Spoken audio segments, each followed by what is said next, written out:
Lagyan mo agad ng ball. Lagyan mo agad ng ball. Pag pinaramdaman kang kakaiba, ano kagad yun? Maraming mo kagad. Ikaw mismo, nasa may katawan niya ito. Nasa may katawan niya. Huwag mong hayaan na magtagumpay sila. Diba? Protect yourself. Anong gagawin? Ano generic ko yan? Physical. Hindi ko yan. Ano na? Punta nga sa akin. Ikaw magpasa. Hindi, ako kasi pagka gano'n, naramdaman ko na para sa gano'n lang ako eh. Sabay ka dito, please. Gano'n na, wala nang sabi-sabi, di ba? Pero syempre, pag may hinawakan ka na, iba na yun. Kampaling ka. Yun na talaga. Oo, Meron iba na ng yun. foul. So, may mga indecent pa nga dati. Ay! Parang may naalala tuloy ako sa sinabi mo ng Digo, indecent. Nakamove on ka na ba sa pasabog na yun? About Rico yan daw. Kamusta na? Kumbaga, Nakamove on ka na ba sa... oo. Siyempre Grabe, maraming mga, tingnan how do you handle bashers? How do you handle yung mga...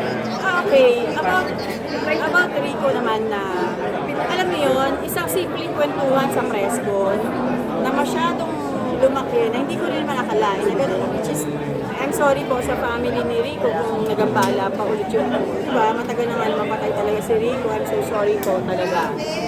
Pero, ngayon kasi until now, may mga bashers pa rin naman ako eh.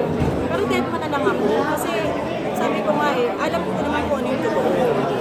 Alam ko kung ano yung totoo, kung ano talaga yung nangyari. Hindi ba na kayo mang bash kayo namang bash? Hindi ko naman sasagutin. Gano'n pa katagal na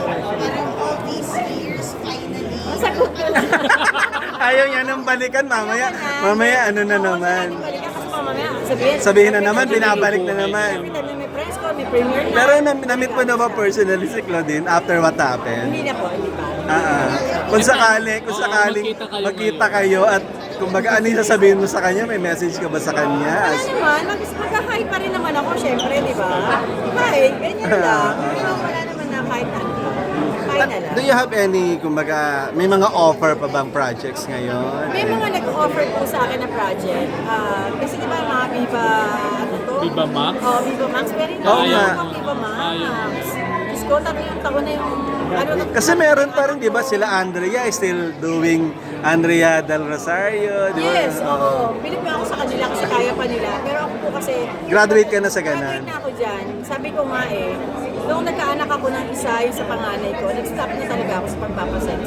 Which is talaga din naman yung ano ko noon pa. Kapag nagkaanak ako, hindi na ako magpapasex. Kumbaga hindi naman sobrang sexy, parang yung mga May December love story lang. Mga ganun, okay lang ba sa'yo? Pwede naman, pwede Yeah. naman. Kasi maganda project, why not, di ba? Kung sakali magkakaroon ka ganong project, sino yung nakikita mong gusto mo makakolaborate or makasama ng mga youngest star ngayon? Wala ako masyado, pero gusto ko si Piolo eh. Piolo? Papapi Kaya lang talaga. Matagal na talaga naman yun, bet yan eh. Baka naman may i-reveal ka lang about Papa P, na? Wala naman. Mamaya. Matagal mo siyang crush? Matagal ko ng crush yan. Talagang, actually, matagal ko nang gusto makita nga. Kahit makita. Sa Hindi pa? Hindi pa nakikita yung person. Hindi pa nakikita kaya.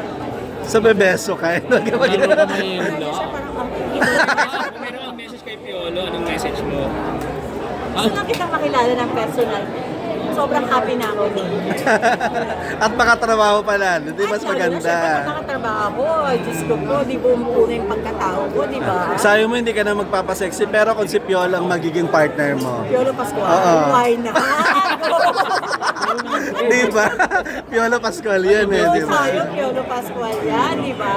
Oh. So you are here to support Mayor Mamay? Yes po, and actually may guest role po ako dito. Kapitbahay ni Mayo. So ano yung abangan namin sa iyo dito?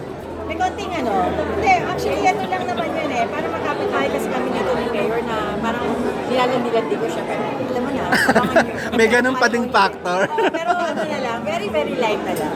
Sabrina, among your contemporaries, sino yung gusto mong makatrabaho ulit?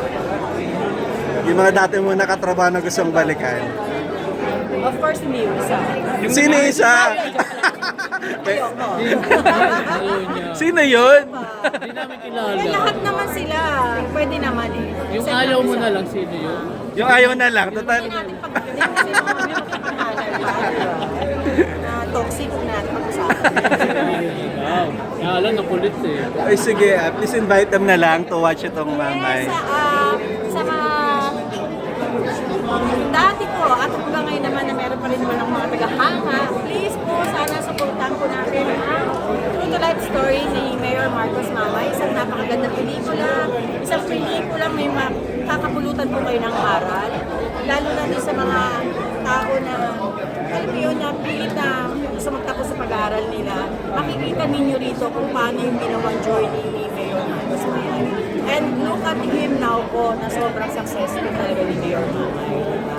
Supportan po natin ang pelikula ito. With, syempre, ang bida po ay si Jennifer Val and Miss Ara. Thank you. Thank you so much.